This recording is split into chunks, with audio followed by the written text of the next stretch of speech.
उसमें हम हरियाणा के लोग अपनी जिम्मेदारी मान करके और इसको खूब आगे बढ़ाएंगे। ये जो खेलो इंडिया का कार्यक्रम है ये जैसा बताया 10 दिन तक चलेगा।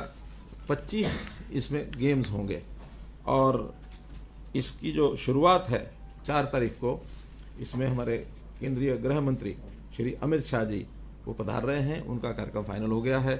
सायंकाल 7 बजे के लिए हमने जनता को बुलाया है। ठीक 7:30 बजे कार्यक्रम जो है ये शुरू होगा और उस 7:30 बजे के कार्यक्रम की शुरुआत में लगभग 8,500 तो जो खिलाड़ी हैं या उनके जो प्रबंधक जितने भी हैं, साथ में अधिकारी हैं, कोच हैं और जो सहयोगी हैं, वो सब 8,500 की संख्या उनकी रहेगी।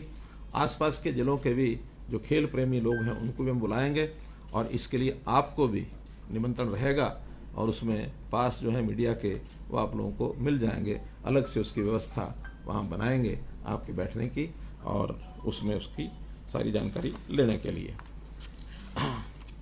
इस बार के आयोजन को कैसे ये पिछले 2 आयोजन हैं उससे भी आगे बढ़ कर के भव्य इसका आयोजन हो, इसके लिए व्यवस्थाएं हर प्रकार की, यानी खेल के नाते से जो स्टेडियम है, इंफ्रास्ट्रक्चर है, वो तो मैं स्वयं उसका निरीक्षण करके आया हूँ। हर प्रकार के खेल खेलने के लिए और बहुत अच्छा एक प्रेमिसेस ये तैयार किया गया है। न केवल पंचकुला बल्कि इसमें से कुछ खेल चंडीगढ़ यूनिवर्सिटी का जो कैंपस है उसमें भी होंगे, कुछ अंबाला में होंगे, शाहबाद में होंगे और दिल्ली में होंगे। अलग अलग खेल जो इस प्रकार से होंगे उनकी जो जानकारी है वो मैं बता देता हूँ आपको। इसके अंदर तीरंदाजी और फुटबॉल ये पंजाब विश्वविद्यालय चंडीगढ़ के परिसर में होगा। तैराकी और जिम्नास्टिक ये अंबाला में होगा। हॉकी शाहबाद में होगा। साइकिलिंग और शूटिंग ये दिल्ली में होंगे। और जो मैंने बताया 25 खेल जो इसमें आयोजित किए जाएंगे उसमें 5 खेल जो हर बार ये मौका दिया जाता है स्टेट को कि 5 कोई परंपरागत खेल जिस जो स्टेट गेस्ट स्टेट है, होस्ट स्टेट है, वो अपने नाते से 5 खेल उसमें जोड़ सकते हैं।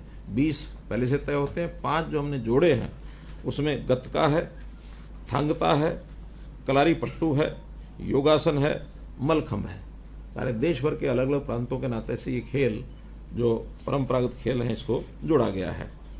पहली बार हमने मशाल रिले इसका आयोजन किया है, जो सारे प्रदेश में ये मशाल रिले और ये घूम करके आएगी।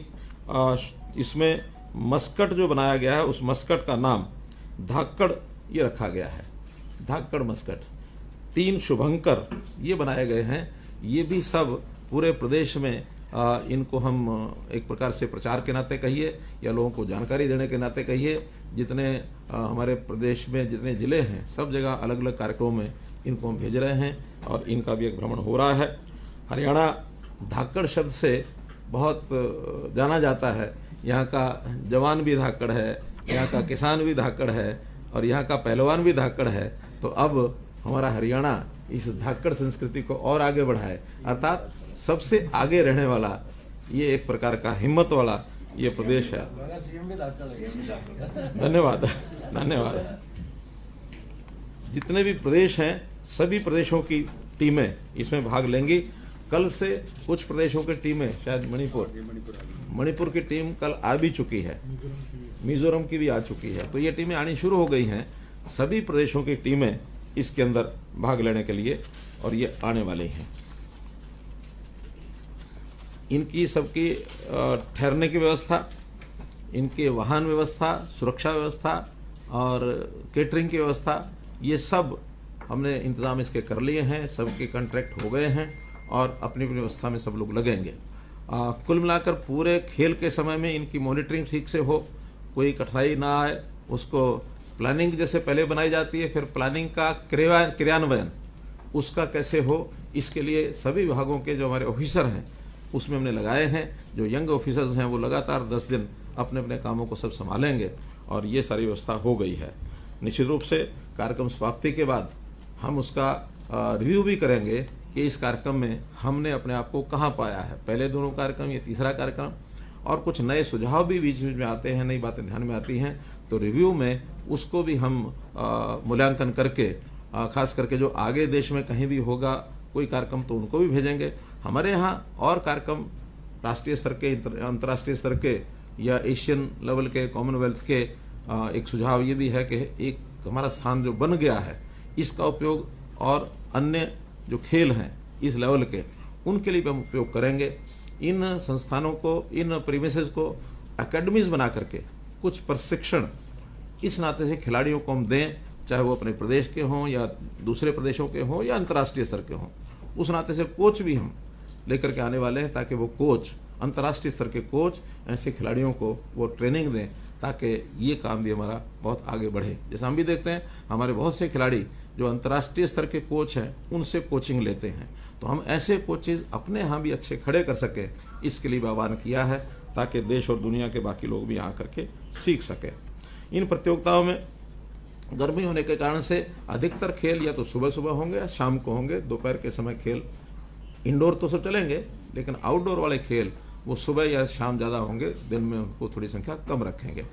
कुल मिलाकर चाहे गोल्ड मेडल हैं या सिल्वर मेडल हैं या ब्रॉन्ज मेडल हैं, इन तीनों को मिला करके ये संख्या 1866 और अवार्ड्स, ऐसे जो मेडल्स हैं, ये इसकी रचना की गई है। अब 1866 में कौन प्रदेश कितना लेता है, सबका अपना कंपटीशन है, लेकिन हम ऐसा ज़रूर मानकर चलते हैं कि हरियाणा जैसे पिछले बार सेकंड उस पर रहा था, रैंक पर दूसरा स्थान हमारा था 200 मेडल लेकर के।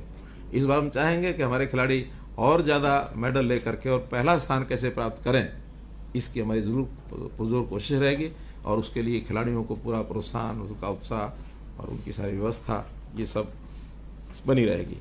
कुल मिलाकर इस आयोजन पर 250 करोड़ रुपए का ये जो है खर्च होगा। इस 250 करोड़ रुपए में 139 करोड़ रुपए तो जो ढांचा है, जो हमारा इंफ्रास्ट्रक्चर है उसके नवीनीकरण के लिए या कोई नया उसमें निर्माण करने के लिए ये सब खर्च हुआ है। बाकी जो खर्च है इन खिलाड़ियों के रहन सहन का, उनके बाकी व्यवस्थाओं पर ये सारा खर्च होगा। इसमें साई का भी योगदान कुछ होगा, इसमें केंद्र सरकार का भी योगदान रहेगा, हरियाणा सरकार का भी योगदान रहेगा, तो मिला जुला करके ये सारा जो है ये खर्च इसमें होगा। ठहरने के लिए सभी जो खिलाड़ी हैं या उनके साथ जो और आए हुए लोग हैं, 3 स्टार होटल्स कम से कम सबको मिलेंगे। हाँ, जो उसमें जो प्रोमिनेंट लोग हैं, जो उनके नेतृत्व के लोग हैं, उनको अच्छे होटलों में ठहराएंगे और ऐसा ये सारी व्यवस्था हो गई है। पौष्टिक आहार भी, इसका भी मेनू सबका बन गया है, वो भी एक अच्छे, तो कि खिलाड़ी के लिए आहार यही सबसे महत्वपूर्ण विषय होता है। उनको आहार जैसी आवश्यकता खिलाड़ियों के है उसी हिसाब से उनको दिया जाएगा। वाहनों की और सुरक्षा की जैसे मैंने व्यवस्था बता दी है। डॉक्टर्स और एम्बुलेंस, इनकी व्यवस्था की गई है ताकि कहीं भी आवश्यकता पड़ने पर उनका एक ध्यान रखा जा सके। और वहाँ एक इंजरीज अगर कुछ खिलाड़ियों को होती है, उनकी ट्रीटमेंट के लिए, उनका व्यवस्था के लिए भी एक बड़ा सेंटर वो ऊपर बना दिया गया है। और ये जो सेंटर बना है, मुझे लगता है कि उत्तर भारत में इस प्रकार का, क्या सेंटर का नाम क्या बोलते हैं उसको, रिहैब सेंटर। तो इस प्रकार से उत्तर भारत का एक सबसे अच्छा सुंदर वो सेंटर बनाया गया है ताकि खिलाड़ियों की जो चोट है उसकी कितना जल्दी उसको रिकवर वो कर सकता है और दोबारा खेल में कैसे वो उतर सकता है, ये भी हमने किया है। हर दिन, ऐसे तो उद्घाटन 4 तारीख को है, समापन 13 तारीख को है, लेकिन फिर भी हर दिन कोई ना कोई एक महानुभाव वहाँ पर उनको चीफ गेस्ट या विशिष्ट अतिथि जिसको कहते हैं, उनको भी हम लाएंगे। खेलों को देखने के लिए भी वो आ सकते हैं। कोई एक आध फंक्शन भी रोज़ाना जो मेडल्स को डिस्ट्रीब्यूट करने का या मेडल देने की जो सेरेमनी होगी उसमें वो भाग ले सकते हैं। तो उसके अंदर हरियाणा के सब जितने हमारे मंत्री हैं, हमारे सांसद हैं, केंद्रीय मंत्री हैं, चंडीगढ़ के एडमिनिस्ट्रेटर हैं, पंजाब के एडमिनिस्ट्रेटर हैं, हम तो चाहेंगे कि पंजाब के मुख्यमंत्री को भी एक आध कार्यक्रम में बुलाएं, लेकिन सबका वो डिपार्टमेंट जो है उनकी जानकारी उनको देंगे ताकि एक उत्साहवर्धन सबका उसमें हो, ये लाभ भी उनको मिलेगा। पूरा जो शो है वो अलग अलग चैनल्स पर ये दिखाया जाएगा। ये जो कॉन्ट्रैक्ट हो गया है वो तो स्टार स्पोर्ट्स के साथ है, एक डिज्नी हॉटस्टार है और डीडी नेशनल, ये जो चैनल हैं ये डायरेक्ट रिले करेंगे और कोशिश करेंगे कि आपको भी फीड जो है उसका अवेलेबल हो जाए कि उस फीड में से आप भी उसके जो सीन्स हैं वो अपने अपने चैनल्स को भेज सकें ताकि उन चैनल्स पर वो दिखाया जा सके। इस प्रकार से इस कार्यक्रम की आयोजना की गई है। आज क्योंकि बहुत समय अब जिसको कहना चाहिए कि उल्टी गिनती जैसे शुरू हो गई है, मात्र 2 दिन का समय बचा है। आज 2 तारीख है, कल 3 है, परसों 4 को इसका उद्घाटन है। तो आपके माध्यम से हरियाणा की जनता या देश